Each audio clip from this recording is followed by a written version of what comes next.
বাহিনী সম্মান গান রাষ্ট্রীয় সালাম দেবে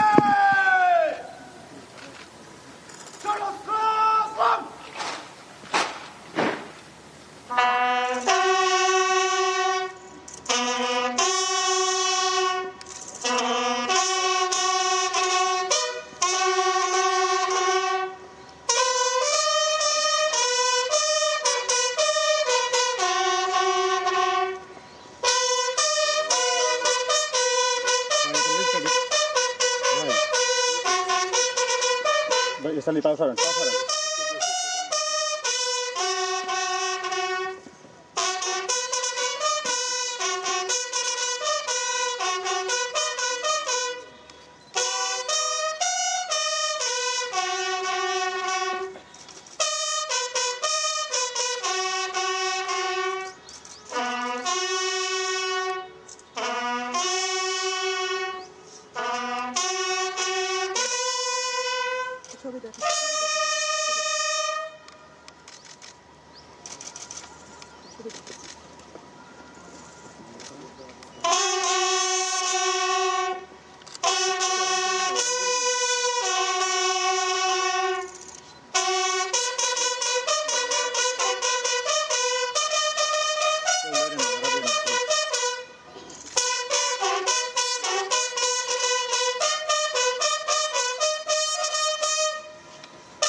শ্রদ্ধা জানাবেন। আমরা বুঝতে পারছি সঙ্গে আছেন বিএনপি মহাসচিব তিনি প্রধানমন্ত্রী হিসেবে একা শ্রদ্ধা জানানোর পর এখন তারেক রহমান আবারও শ্রদ্ধা জানাবেন মন্ত্রী পরিষদের সদস্যদের জন মন্ত্রী পরিষদের সদস্য এখানে তার সঙ্গে আছেন, চেয়ারম্যানের সঙ্গে আছেন এবং তার সঙ্গে আছেন বাম পাশে আছেন আমির হোসেন চৌধুরী, ডান পাশে আছেন পাশে রয়েছে স্বরাষ্ট্র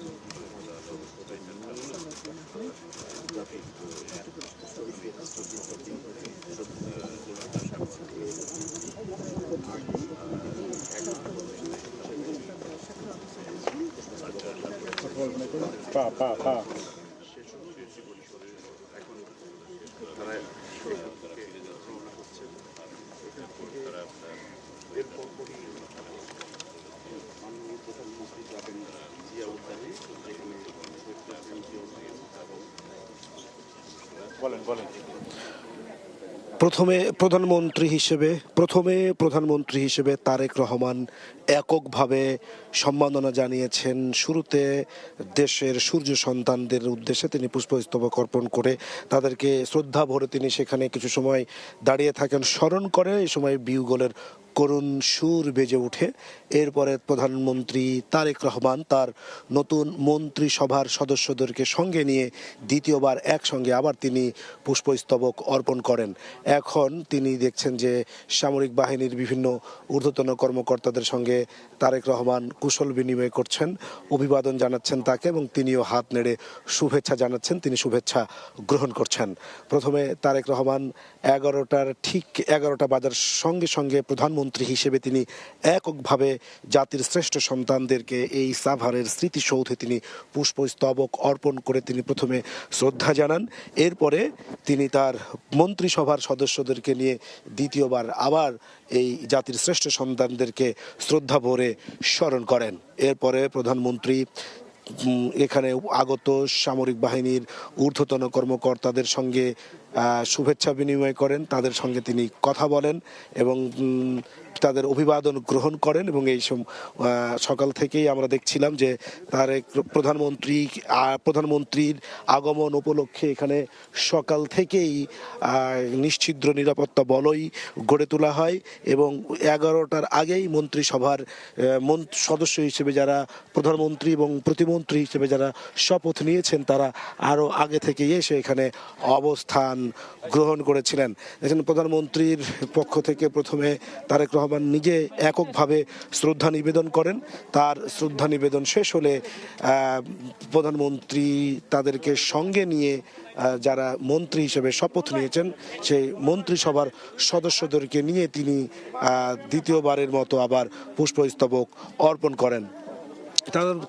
গতকালকে প্রধানমন্ত্রী হিসেবে শপথ নেওয়ার পর আজকেই মূলত একেবারে পুরো দমে বলা চলে মন্ত্রী পরিষদের এক ব্যস্ত সময় শুরু হয়েছে। আজকে তিনি এখানে পুষ্পস্তবক অর্পণের মধ্য দিয়ে একটু পরে তিনি আবার যাবেন রাজধানীর যেখানে তা যাবেন প্রয়াত রাষ্ট্রপতি জিয়াউর রহমানের কবর জিয়ারত করবেন।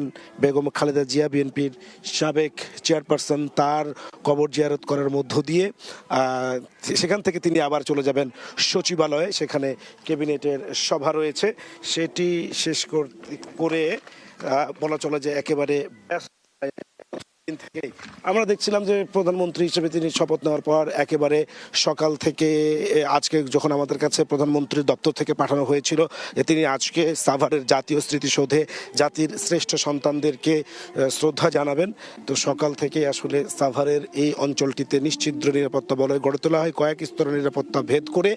তারপরে সেখানে সকাল থেকে মন্ত্রিসভার অন্যান্য সদস্যরা যারা গতকালই শপথ নিয়েছেন তারাও কিন্তু আজকে এখানে এসেছেন, প্রধানমন্ত্রীর সঙ্গে পুষ্পস্তবক অর্পণ করেছেন জাতির শ্রেষ্ঠ সন্তানদের। এই সামনে আমরা দেখতে পাচ্ছি যে মন্ত্রিসভার বেশ কিছু সদস্য রয়েছে যাদেরকে গণমাধ্যম কর্মীরা তাদের প্রতিক্রিয়া নেওয়ার জন্য তাদের পরিকল্পনা জানার চেষ্টা করছেন। যদি আমরা সক্ষম হই তাহলে সেখানে যে মন্ত্রিসভার সদস্যরা রয়েছেন কয়েকজন, আমরা তাদের প্রতিক্রিয়া জানার চেষ্টা করব। আমরা দেখতে পাচ্ছি যে এখানে একটি নেম প্লেট স্বাক্ষর বুক রয়েছে, সেখানে প্রধানমন্ত্রী হিসেবে তারেক রহমান প্রথমবারের মতো সাভারের জাতীয় স্মৃতিসৌধে আসলেন এবং তিনি সেখানে পুষ্পস্তবক অর্পণ করেছেন এবং তিনি সেখানে স্বাক্ষর করেছেন।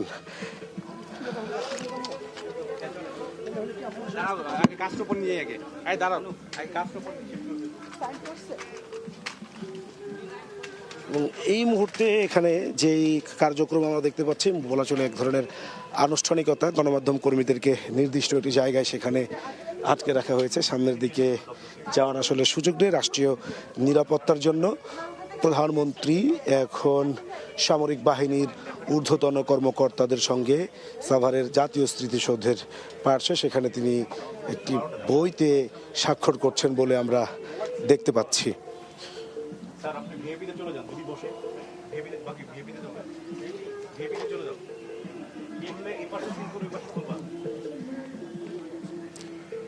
প্রধানমন্ত্রী হিসেবে গতকাল শপথ নেওয়ার পর প্রথমবারের মতো তার মন্ত্রিসভার সদস্যদেরকে নিয়ে সাভারের জাতীয় স্মৃতিসৌধে জাতির শ্রেষ্ঠ সন্তানদের সম্মান জানালেন প্রধানমন্ত্রী তারেক রহমান।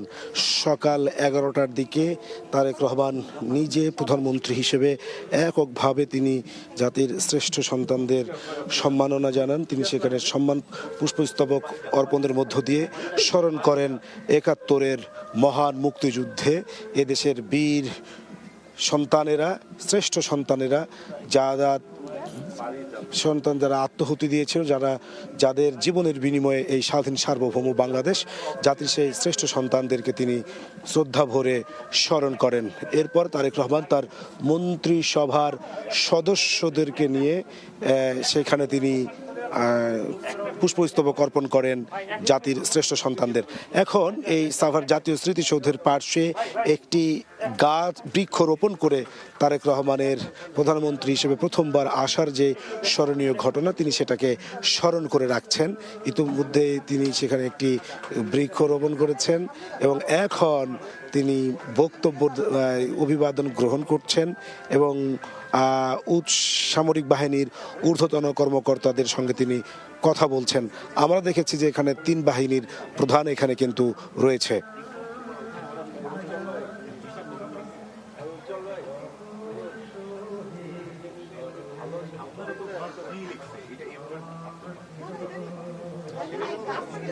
প্রধানমন্ত্রী হিসেবে শপথ নেওয়ার পর প্রথমবারের মতো সাভারের জাতীয় স্মৃতিসৌধে প্রধানমন্ত্রী তারেক রহমান শ্রদ্ধা নিবেদন করেছেন। সকাল 11টার দিকে প্রধানমন্ত্রী হিসেবে তিনি এককভাবে প্রথমে শ্রদ্ধা নিবেদন করেন। এরপরে তার শপথ নেওয়া যে মন্ত্রী পরিষদ রয়েছে, যারা শপথ নিয়েছেন বিভিন্ন মন্ত্রণালয়ের মন্ত্রী প্রতিমন্ত্রী হিসেবে, তাদেরকে সঙ্গে নিয়ে তিনি জাতির শ্রেষ্ঠ সন্তানদেরকে স্মরণ করেন।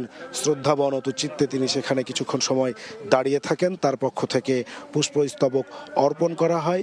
এরপরে তিনি তার মন্ত্রী পরিষদের সদস্যদেরকে নিয়ে জাতির শ্রেষ্ঠ সন্তানদেরকে সম্মাননা জ্ঞাপন করেন।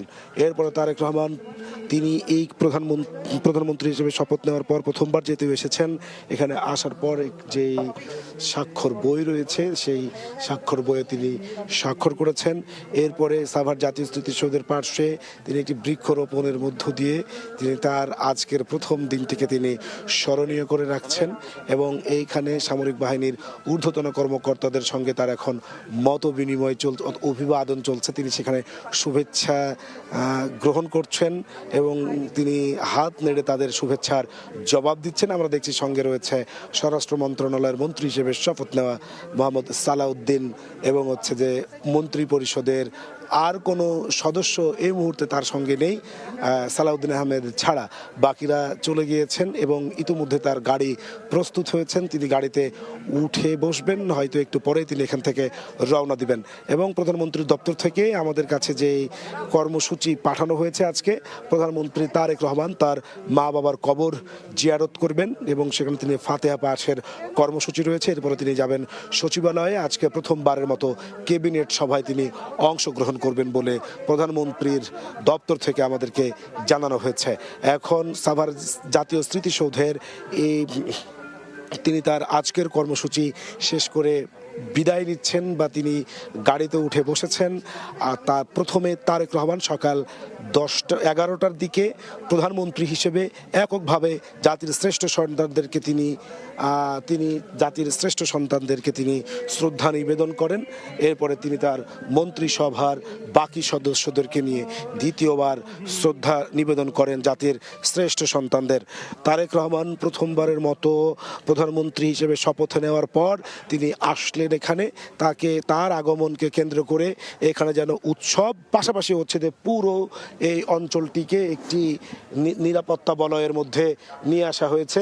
আমরা সকাল থেকে দেখছি যে কয়েকটি স্তরে এখানে নিরাপত্তা বলয় তৈরি করা হয়েছে, কয়েক স্তরের নিরাপত্তা বলয় এখানে তৈরি করা হয়েছে।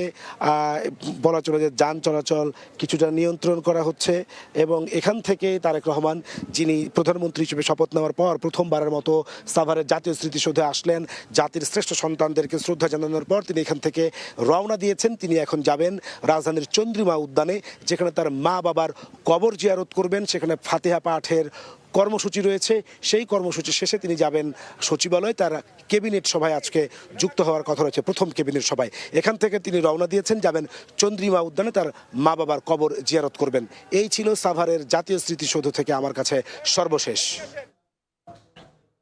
সাভারের জাতীয় স্মৃতিসৌধ থেকে আমাদের সঙ্গে যোগ দিয়েছিলেন সহকর্মী নাজবুস সালেহি। সে আমাদেরকে জানাচ্ছিলেন প্রধানমন্ত্রী তারেক রহমান এবং মন্ত্রিপরিষদের সদস্য তাদেরকে নিয়ে জাতির শ্রেষ্ঠ সন্তান জাতীয় স্মৃতিসৌধে তিনি পুষ্পস্তবক অর্পণ করেন এবং শ্রদ্ধা জানান এবং একটি বৃক্ষরোপণ করেন এবং স্বাক্ষর বইয়ে তিনি সই করেন। আমরা এবার চলে যাচ্ছি এ সময়ের বাণিজ্যের শিরোনামে।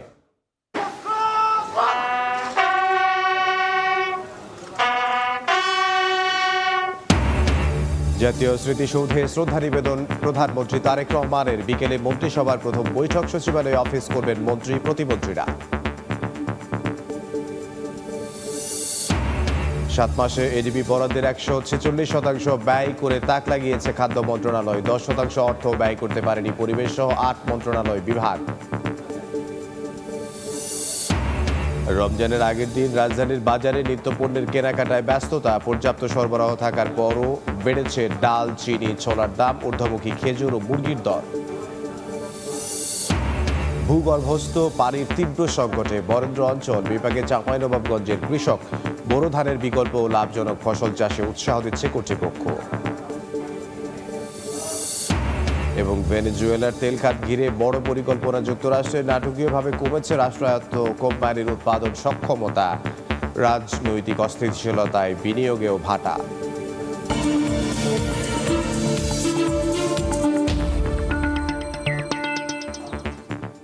দেখছিলেন শিরোনাম। আমন্ত্রণ জানাচ্ছি দেশ ও দেশের বাইরের অর্থ বাণিজ্যের নানা খবর নিয়ে আমাদের নিয়মিত আয়োজন এই সময়ের বাণিজ্যে।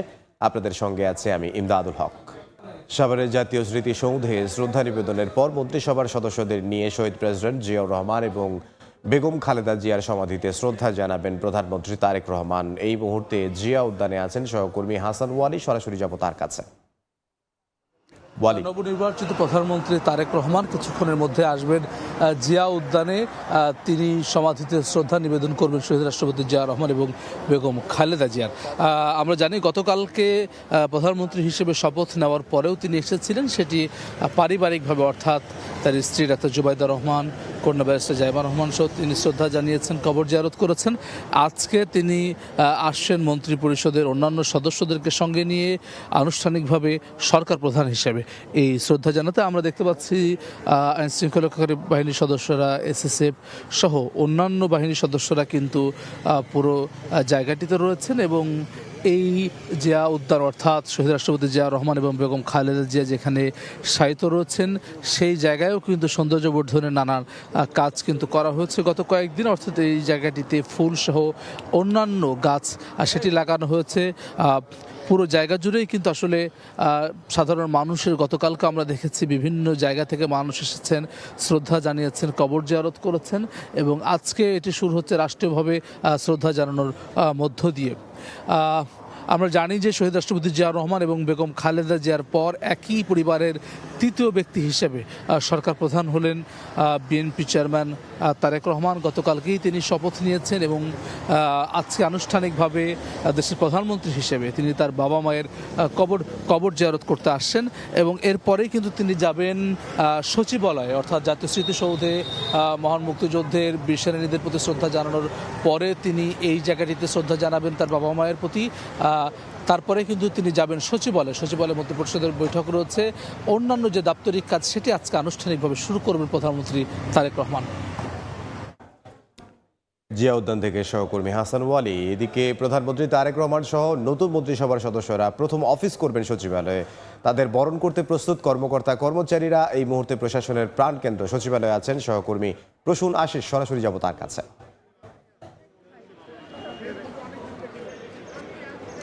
দেখুন, প্রধানমন্ত্রী তারেক রহমানের নেতৃত্বে গঠিত নতুন মন্ত্রিসভার যে সদস্যরা রয়েছেন তারা আজকে প্রথম কর্মদিবসেই কিন্তু সচিবালয়ে তারা অফিস করবেন। আমরা যতটা জানতে পেরেছি যে গতকাল মন্ত্রিসভার সদস্যরা শপথ নেওয়ার পরে আজ মূলত আনুষ্ঠানিকভাবে প্রথম তারা সাভারে গিয়ে জাতীয় স্মৃতিসৌধে শ্রদ্ধা জানিয়েছেন কিছুক্ষণ আগে এবং শ্রদ্ধা জানানোর পরে তারা মূলত কিছুক্ষণের মধ্যেই সচিবালয়ে একে একে মন্ত্রী এবং প্রতিমন্ত্রীরা প্রবেশ করবেন। এটি আমরা বিভিন্ন দপ্তর থেকে জানতে পেরেছি। আমি সচিবালয়ের রয়েছি এখন মন্ত্রী পরিষদ বিভাগের সামনে। মূলত আমরা এটাও আজকে কর্মসূচি জেনেছি যে প্রধানমন্ত্রী তারেক রহমান আজ সচিবালয়ে তিনি প্রথম দিনে অফিস করবেন এবং এখানে তিনি আনুষ্ঠানিকভাবেই প্রথম মন্ত্রিসভার বৈঠকে মিলিত হবেন মন্ত্রীদের সঙ্গে, প্রতিমন্ত্রীদের সঙ্গে। এবং আমরা একটু জানিয়ে দিতে চাই যে সকাল থেকেই মূলত এই মন্ত্রিপরিষদ বিভাগকে ঘিরে সচিবালয়ের পুরো এলাকায় নিরাপত্তা কর্মী যারা রয়েছেন, বিশেষ করে পুলিশ র্যাবের পাশাপাশি সেনাবাহিনীর সদস্যরাও মূলত নিরাপত্তা তল্লাশি চালিয়েছে এবং তারা এটি কর্ডন করে রেখেছে। আমরা মূলত সেই যে নিরাপত্তা তল্লাশির যে এলাকাটা তার বাহিরে অবস্থান করছি। এবং আমি আরেকটু যদি বলি যে মন্ত্রীরা যারা প্রবেশ করবেন সচিবালয়ে, বিভিন্ন দপ্তরে তারা যাবেন, আমরা জানতে পেরেছি তারা সেখানে কর্মকর্তা কর্মচারীদের সঙ্গে মতবিনিময় করবেন এবং তাদের ভবিষ্যৎ যে কর্মপরিকল্পনা সেগুলো তারা তুলে ধরবেন। এই কর্মসূচিগুলো আমরা জানতে পেরেছি এবং এজন্য পুরো সচিবালয় কিন্তু এই নতুন মন্ত্রিসভার সদস্যদেরকে এবং প্রধানমন্ত্রী তারেক রহমানকে বরণ করবার জন্য পুরো সচিবালয় তারা কিন্তু প্রস্তুত। এবং বিভিন্ন দপ্তরের কর্মকর্তা কর্মচারীরা তারা ফুল দিয়ে শ্রদ্ধা জানাবেন এবং শুভেচ্ছা জানাবেন। এই প্রস্তুতিগুলো এখন চলছে। এই ছিল মূলত সচিবালয় থেকে এ পর্যন্ত সবশেষ তথ্য। আমরা যখন মন্ত্রীরা আসবেন, প্রতিমন্ত্রীরা আসবেন এবং প্রধানমন্ত্রী তারেক রহমান আসবেন, তার কর্মসূচি যেগুলো হবে সেগুলো সম্পর্কে আপডেট তথ্যগুলো জানিয়ে দিতে পারবো। সহকর্মী প্রসূন আশিস যোগ দিয়েছিলেন সচিবালয় থেকে। বরাদ্দ 264 কোটি 28 লাখ টাকা, অথচ ব্যয় হয়েছে 385 কোটি 80 লাখ টাকা। বার্ষিক উন্নয়ন কর্মসূচি এডিবি বাস্তবায়নে 146% খরচ করে এমন অগ্রগতি দেখিয়েছে খাদ্য মন্ত্রণালয়, যদিও 10% অর্থ ব্যয় করতে পারেনি পরিবেশ সহ 8 মন্ত্রণালয় বিভাগ। এমন তথ্য মিলেছে IMEDর সর্বশেষ প্রতিবেদনে। অপচয় কমাতে বার্ষিক উন্নয়ন কর্মসূচি এডিপি বরাদ্দ কমিয়ে অর্থ বছর শুরুর 7 মাস পর দেখা যাচ্ছে কমছে প্রকল্প বাস্তবায়নের গতিও। বাস্তবায়ন পরিবীক্ষণ ও মূল্যায়ন বিভাগ IMEDর মাসিক প্রতিবেদন জানুয়ারি পর্যন্ত গেল 7 মাসে ব্যয় হয়েছে 50,556 কোটি 29 লাখ টাকা, যা এডিপিতে বরাদ্দের 21.18%। 9 বছরের মধ্যে এই হার সর্বনিম্ন। এই সময় বরাদ্দ পাওয়া অর্থের 10% ব্যয় করতে পারেনি এমন মন্ত্রণালয় বিভাগ রয়েছে 8টি, আর 20% অর্থ ব্যয় করতে পারেনি 11টি মন্ত্রণালয় বিভাগ। মোটের ওপর এডিপি বাস্তবায়নে যখন এমন বেহাল দশা, তখন অবশ্য বরাদ্দের 146% ব্যয় করে তাক লাগিয়েছে খাদ্য মন্ত্রণালয়। বরাদ্দের 74.66% ব্যয় করে দ্বিতীয় অবস্থানে রয়েছে IMED। গেল 7 মাসে সবচেয়ে পিছিয়ে সংসদ বিষয়ক সচিবালয়, ব্যয় হয়নি বরাদ্দের 1 টাকাও। 4 মাসের মতো সময়ে আসলে এই যে নতুন সরকারের পক্ষে আসলে এই এতগুলো প্রকল্প বাস্তবায়ন করা এবং সেটার গুণগত মান বজায় রাখাটা খুবই কঠিন হবে। এবং একই সঙ্গে যদি কিছুটা কমও অর্থ খরচ করতে হয় সেটাও ভালো, কিন্তু গুণগত মানের ক্ষেত্রে কোনো রকমের ছাড় দেওয়া যাবে না। রাজনৈতিক সরকারের কাছে একটা প্রত্যাশা যে বিদেশি ঋণ নিয়ে যে প্রকল্পগুলো হাতে নেওয়া হবে সেই প্রকল্পগুলো থেকে এক্সপেক্টেড রিটার্ন আসে, এবং বিদেশি ঋণ নিয়ে যে প্রকল্পগুলো নেওয়া হবে সেই প্রকল্পগুলো যেন জনবান্ধব প্রকল্প হয়। চলতি অর্থ বছরে 1198টি প্রকল্প বাস্তবায়নে এডিপিতে বরাদ্দ দেওয়া হয়েছে 2,38,695 কোটি টাকা। অন্তরা সেন, সময় সংবাদ, ঢাকা। দেখছেন এ সময়ের বাণিজ্য।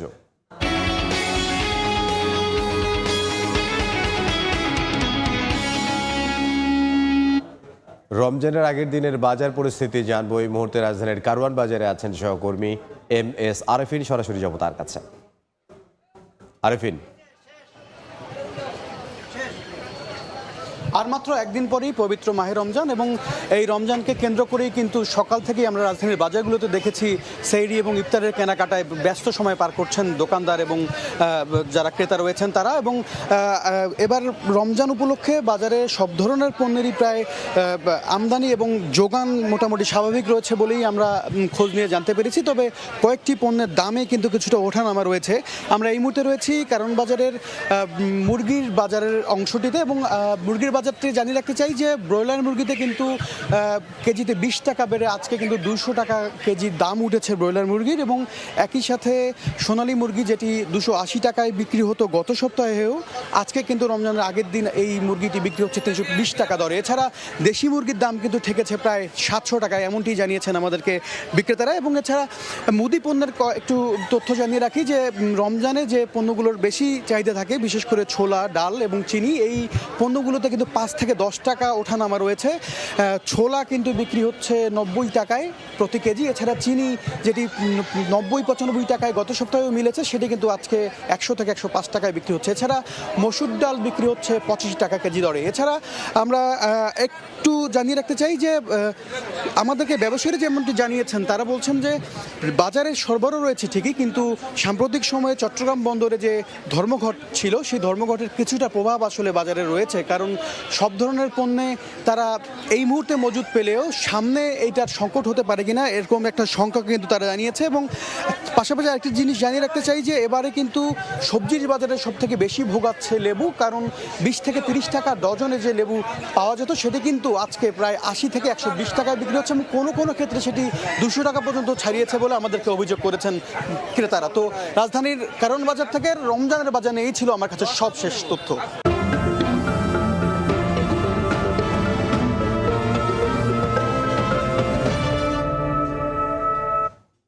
ভূগর্ভস্থ পানির তীব্র সংকটে বরেন্দ্র অঞ্চল বিপাকে চাঁপাইনবাবগঞ্জের কৃষক। গত বছর নভেম্বরে বরেন্দ্র অঞ্চলে ফসল চাষাবাদে ভূগর্ভস্থ পানি উত্তোলন বন্ধের নির্দেশ দিয়ে গেজেট প্রকাশ করেছে সরকার। এতে ফসল আবাদ নিয়ে শঙ্কায় পড়েছেন কৃষক। তারা বলছেন, ভূপরিস্থ পানির সরবরাহ নিশ্চিত না করেই এমন সিদ্ধান্তে অনাবাদী হওয়ার আশঙ্কা রয়েছে সদর, নাচল ও গোমস্তাপুর উপজেলার ফসলি জমি। নতুন মন্ত্রিসভার বিষয়ে আমরা জানবো। আমরা দেখেছি গতকাল বিকেলে মন্ত্রিসভার সদস্য হিসেবে শপথ নিয়েছেন, স্থানীয় সরকার, পল্লী উন্নয়ন ও সমবায় মন্ত্রণালয়ের দায়িত্ব পেয়েছেন বিএনপি মহাসচিব মির্জা ফখরুল ইসলাম আলমগীর। তিনি এখনও বিএনপি মহাসচিবের দায়িত্ব পালন করে যাচ্ছেন। 90-এর দশকের শুরুতে বিএনপিতে তিনি যোগ দেন। 2001 থেকে 2006 সালে বিএনপি সরকারের প্রতিমন্ত্রী হিসেবে তিনি দায়িত্ব পালন করেছেন। 6 বার জাতীয় সংসদ নির্বাচনে তিনি অংশগ্রহণ করেছেন, তার মধ্যে 3 বার তিনি নির্বাচিত হয়েছেন। 60-এর দশকে ঢাকা বিশ্ববিদ্যালয় ছাত্র ইউনিয়নের রাজনীতি করেছেন তিনি, এবং বিগত 1.5 যুগে আমরা দেখেছি তার লড়াই সংগ্রাম এবং রাজপথে তিনি সক্রিয় ছিলেন, এবং বিএনপির হয়ে তিনি মুখপাত্র হয়ে তিনি কথা বলেছেন এবং লড়াই সংগ্রাম করেছেন। এরপরে আর মন্ত্রিসভায় আমরা দেখেছি অর্থ ও পরিকল্পনা মন্ত্রণালয়ের দায়িত্ব পেয়েছেন এবং শপথ নিয়েছেন আমির খসরু মাহমুদ চৌধুরী, সাবেক বাণিজ্য মন্ত্রী, চট্টগ্রাম স্টক এক্সচেঞ্জের প্রতিষ্ঠাতা চেয়ারম্যান, দক্ষিণ এশিয়া এক্সচেঞ্জ ফেডারেশনের প্রথম সভাপতি ছিলেন, বিএনপির স্থায়ী কমিটির অন্যতম সদস্য। 6 বার জাতীয় সংসদ নির্বাচনে তিনি অংশগ্রহণ করেছেন, তার মধ্যে তিনি 5 বার জাতীয় সংসদের সদস্য হিসেবে তিনি আসলে নির্বাচিত হয়েছেন। সফল ব্যবসায়ী এবং রাজনীতিবিদ হিসেবে তার সুনাম রয়েছে। এরপরে আমরা দেখতে পাচ্ছি আব্দুল আওয়াল মিন্টু, পরিবেশ, বন ও জলবায়ু পরিবর্তন মন্ত্রণালয়ের দায়িত্ব তিনি পেয়েছেন। বিএনপির ভাইস চেয়ারম্যান হিসেবে তিনি দায়িত্ব পালন করেন এবং এফবিসিসিআইয়ের সাবেক সভাপতি এবং ন্যাশনাল ব্যাংকের অন্যতম প্রতিষ্ঠাতা, বাল্টিমোর গ্রুপের প্রতিষ্ঠাতা ও চেয়ারম্যান। 2026 সালে জাতীয় নির্বাচনে তিনি অংশগ্রহণ করে নির্বাচিত হয়েছেন, এবং যেই প্রার্থীরা এবার নির্বাচন করছেন তাদের মধ্যে সবচেয়ে সম্পদ বেশি আব্দুল আওয়াল মিন্টুর। স্বরাষ্ট্র মন্ত্রণালয়ের দায়িত্ব পেয়েছেন সালাউদ্দিন আহমদ। তিনি রাজনীতিতে আসার আগে বিসিএস প্রশাসনের ক্যাডারে কর্মরত ছিলেন এবং 1991 সালে বেগম খালেদা জিয়ার এপিএস হিসেবে তিনি দায়িত্ব পালন করেন। বর্তমানে বিএনপির জাতীয় স্থায়ী কমিটির অন্যতম একজন সদস্য, বিএনপির যুগ্ম মহাসচিব ও সাংগঠনিক সম্পাদকের দায়িত্ব পালন করেছেন। 5 বার তিনি জাতীয় সংসদ নির্বাচনে অংশগ্রহণ করেছেন, তার মধ্যে তিনি 3 বার জাতীয় সংসদ সদস্য হিসেবে নির্বাচিত হয়েছেন, এবং এর আগে তিনি যোগাযোগ প্রতিমন্ত্রী হিসেবে দায়িত্ব পালন করেছেন। আমরা দেখেছি তিনি গুমের শিকার হয়েছিলেন, ভারতের শিলং থেকে তিনি বাংলাদেশে আবার এসেছেন যখন জুলাই গণ অভ্যুত্থান হয়, তার পরবর্তী সময়ে তিনি স্বরাষ্ট্র মন্ত্রীর দায়িত্ব পেয়েছেন এবং আরিফুল হক চৌধুরী তিনিও শ্রম কর্মসংস্থান প্রবাসী কল্যাণ ও বৈদেশিক কর্মসংস্থান মন্ত্রণালয়ের দায়িত্ব পেয়েছেন। শ্রম কর্মসংস্থান ও প্রবাসী কল্যাণ ও বৈদেশিক কর্মসংস্থান মন্ত্রণালয় বিএনপি চেয়ারপারসনের উপদেষ্টা কাউন্সিলের সদস্য তিনি। 2003 সালে সিলেট সিটি কর্পোরেশনের কমিশনার ছিলেন। 2013 থেকে 2023 সালে সিলেট সিটি কর্পোরেশনের তিনি মেয়র ছিলেন। একবার জাতীয় সংসদ নির্বাচনে প্রতিদ্বন্দ্বিতা করেছেন এবং প্রথমবারে তিনি মন্ত্রিত্ব পেয়েছেন এবং সংসদ সদস্য হিসেবে নির্বাচিত হয়েছেন এবং মেয়র হিসেবেই তার খুবই জনপ্রিয়তা রয়েছে, আমরা সেটি দেখতে পেয়েছি। বাংলাদেশে 1 বছর পূর্ণ করল মোটরসাইকেল ব্র্যান্ড রয়্যাল এনফিল্ড। এই উপলক্ষে প্রতিষ্ঠানটি ক্লাসিক 350 এবং মেটিওর 350 লাইন আপ উন্মোচন করেছে। এর মধ্যে শুধু বাংলাদেশের জন্য একটি লিমিটেড রান ক্লাসিক 350 লঞ্চ করেছে রয়্যাল এনফিল্ড। বাংলাদেশের বিস্তৃত ভূপ্রকৃতি ও আইকনিক স্থাপনা থেকে অনুপ্রাণিত হয়ে এই মডেলের কালারগুলোর নামকরণ করা হয়েছে। এ সময় উপস্থিত ছিলেন রয়্যাল এনফিল্ড মোটরসাইকেলের বাংলাদেশে অনুমোদিত পরিবেশক ইফাদ মোটরসের ভাইস চেয়ারম্যান তাসকিন আহমেদ সহ প্রতিষ্ঠানটির ঊর্ধ্বতন কর্মকর্তারা। ব্যবসায়িক কার্যক্রম সহজ, স্বচ্ছ, প্রযুক্তি নির্ভর করতে ব্যবসায়িক অংশীদারের জন্য RFL কেয়ার নামে অ্যাপ চালু করেছে শিল্প গ্রুপ RFL। মঙ্গলবার রাজধানীর গুলশানের একটি হোটেলে আয়োজিত অনুষ্ঠানে এই অ্যাপের উদ্বোধন করেন প্রতিষ্ঠানটির ব্যবস্থাপনা পরিচালক RN পাল। এই অ্যাপ বাংলাদেশের বিভিন্ন প্রান্তে থাকা RFL পণ্যের সেবা দিতে সরাসরি যুক্ত dealer, retailer, plumber, welder, technician সহ সকল সার্ভিস পার্টনারদের একটি প্রযুক্তি নির্ভর নেটওয়ার্কে যুক্ত করবে। এ পর্যায়ে শীর্ষ সংবাদগুলো জানিয়ে দিচ্ছে আরও একবার। রাষ্ট্রীয় সালাম দেবে। সশস্ত্র সালাম।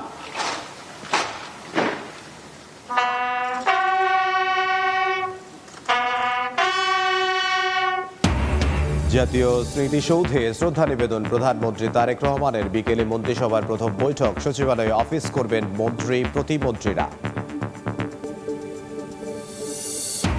7 মাসে এডিবি বরাদ্দের 146% ব্যয় করে তাক লাগিয়েছে খাদ্য মন্ত্রণালয়। 10% অর্থ ব্যয় করতে পারেনি পরিবেশ সহ 8 মন্ত্রণালয় বিভাগ।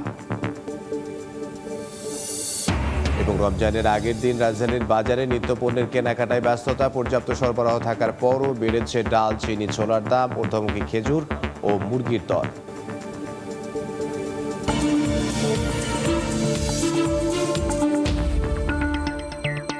এই ছিল এই সময়ের বাণিজ্যে। দুপুর 12টার সময় সংবাদের সঙ্গে থাকবেন সহকর্মী ওমর ইনান। ধন্যবাদ ইমরান। দুপুর 12টার সময় সংবাদ নিয়ে আসছি কিছুক্ষণ পর, সঙ্গে থাকুন সময়।